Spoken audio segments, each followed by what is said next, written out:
Breaking news AP liquor scam కేసులో కీలక పరిణామం చోటు చేసుకుంది. చెవిరెడ్డి భాస్కర్ రెడ్డి కుటుంబ ఆస్తుల అటాచ్మెంట్ కు ప్రభుత్వం అనుమతిచ్చింది. లిక్కర్ స్కామ్ లో చెవిరెడ్డి భారీగా అక్రమ ఆస్తులు కూడబెట్టినట్లు గుర్తించిన సిట్ 63.72 కోట్లకు పైగా ఆస్తులు కూడబెట్టారని అధికారులు తేల్చారు. సిట్ నివేదిక ఆధారంగా చెవిరెడ్డి కుటుంబ ఆస్తుల జప్తుకు ఆదేశాలిచ్చింది ప్రభుత్వం.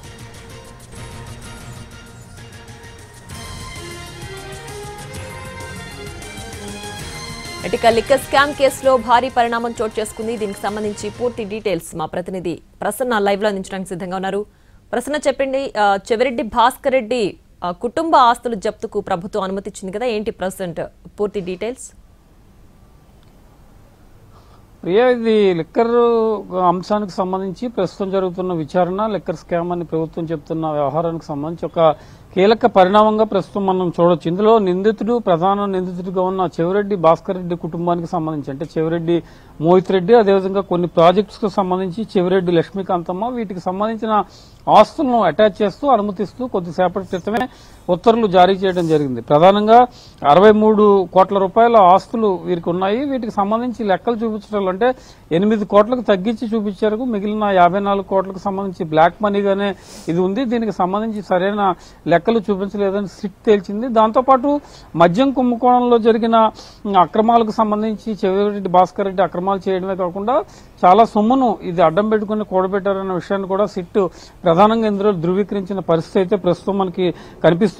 చెవిరెడ్డి కుటుంబం కమిషన్లు, కిక్ బ్యాక్లు తీసుకుని ప్రధానంగా ఆస్తులు కూడబెట్టింది. అందుకే ఆస్తులు అటాచ్మెంట్ చేయడానికి అనుమతిస్తూ కూడా ఉత్తర్వులు జారీ చేయడం జరిగిందని ప్రధానంగా చాలా కీలకంగా అందులో పేర్కొనడం జరిగింది. ఎందుకంటే 63 కోట్ల రూపాయలు కూడబెట్టి రిజిస్ట్రేషన్ ఛార్జీలో కేవలం 8 కోట్లకు తగ్గించి చూపిస్తే కనుక మిగిలిన 54 కోట్ల రూపాయల పరిస్థితి ఏంటి? 54 కోట్ల రూపాయలు బ్లాక్ మనీ రూపంలో ఉందా, లేకపోతే దీనికి సంబంధించిన లావాదేవీలు కానీ ఆర్థిక పరంగా లెక్కలు కానీ ఏ రకంగా ఉన్నాయి అనే అంశం మీద సరైన ఆధారాలు చూపించలేదని కూడా ప్రధానంగా తేల్చి చెప్పిన పరిస్థితి అయితే ప్రస్తుతం మనకు కనిపిస్తోంది. అవినీతి నిరోధక చట్టం, క్రిమినల్ లా ప్రకారం వీటికి సంబంధించి యాక్షన్ తీసుకోవాలి, తదుపరి చర్యలు తీసుకోవాలని కూడా డీజీపీకి స్పష్టమైన ఆదేశాలు ఇస్తూ కూడా ఉత్తర్వుల్లో పేర్కొన్నారు. ఎందుకంటే ఇందులో 2-3 అంశాలు ప్రధానంగా ఉన్నాయి. కేవీఎస్ ఇన్ఫ్రా ద్వారా 263 ఎకరాల భూమి కొనుగోలు, అమ్మకంలో మోసం జరిగినట్టు ఒకటి నిర్ధారించారు. అంటే అప్పుడు జరిగిన లావాదేవీల్లో ఈ భూమి కొనుగోలు జరిగాయి. దానికి సంబంధించి అదేవిధంగా ఈ మద్యం కుంభకోణం సంబంధించి కమిషన్లు విపరీతంగా తీసుకోవడం వల్ల 63 కోట్ల రూపాయలు కూడబెట్టిన పరిస్థితి అయితే ప్రధానంగా జరుగుతుందని కూడా సిట్ ప్రధానంగా తేల్చింది. తిరుపతి జిల్లా చంద్రగిరి, రేణిగుంట, తిరుపతి రూరల్లో తొట్టంబేడు జాయింట్ రిజిస్ట్రార్ వద్ద రిజిస్ట్రేషన్ చేసినట్టు కూడా సిట్ ప్రధానంగా ఈ ఉత్తర్వుల్లో పేర్కొంది. ఈ ఆస్తులను అటాచ్మెంట్ చేస్తూ దానికి సంబంధించిన అనుమతి ఇవ్వాలని కూడా ప్రధానంగా ఉత్తర్వుల్లో పేర్కొన్నారు. అంటే ఈ మద్యం కుంభకోణానికి సంబంధించి వరుసగా అరెస్టులు జరుగుతున్నాయి, కొంతమంది బెయిల్ మీద బయటకు వచ్చారు. గతంలో కొన్ని ఆస్తుల అటాచ్మెంట్ కూడా జరిగింది.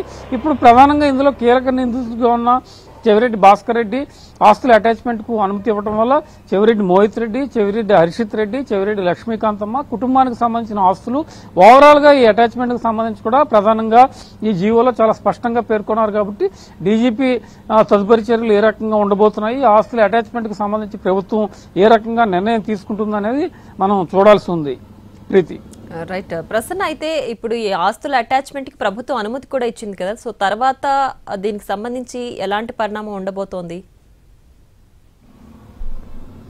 అంటే ప్రీతి, వరుసగా ఈ మద్యం కుంభకోణానికి సంబంధించి ఆస్తుల అటాచ్మెంట్లు కొన్ని సందర్భాల్లో ప్రధానంగా జరుగుతున్నాయి. ఇప్పుడు చెవిరెడ్డి భాస్కర్ రెడ్డి ఆస్తుల అటాచ్మెంట్ కు సంబంధించి ప్రధానంగా చెప్పున్నారు. కాబట్టి 63 కోట్ల రూపాయలు వాళ్ళు అక్రమంగా సంపాదించినట్టు సిట్ తేల్చింది. ఇందులో లెక్కలు చూపించడంలో 54 కోట్ల రూపాయలకు సరైన లెక్కలు లేవు, సరైన ఆధారాలు లేవు అని చెప్పారు. కాబట్టి ఈ విషయంలో ఎలాంటి నిర్ణయం తీసుకుంటారనే చూడాలి. డీజీపీకి పూర్తి స్థాయి చర్యలు తీసుకోవడానికి అనుమతిస్తూ కూడా హోంశాఖ ఉత్తర్వులు జారీ చేసింది. కాబట్టి తదుపరి చర్యల విషయంలో ప్రభుత్వం ముందుకెళ్లే ఆలోచనలో ఉంది. ఆస్తుల అటాచ్మెంట్ కి సంబంధించి అంటే ఇందులో ఆస్తుల విషయంలో లెక్కలుంటే ఆ లెక్కల ప్రకారం వాళ్ళు చూపించవచ్చు. అక్కడ రిజిస్ట్రేషన్ అయిన కంపెనీలకు సంబంధించి కానీ ఇతరత్ర కానీ కేవలం అక్కడ 8 కోట్ల రూపాయలకు మాత్రమే లెక్కలు ఉన్నాయి, మిగిలిన 54 కోట్లకి సరైన లెక్కలు లేవు, ఆధారాలు లేవు అని చెప్తూ ఉన్నారు. కాబట్టి ఎలాంటి చర్యలు తీసుకుంటారనేది మనం చూడాల్సి ఉంది.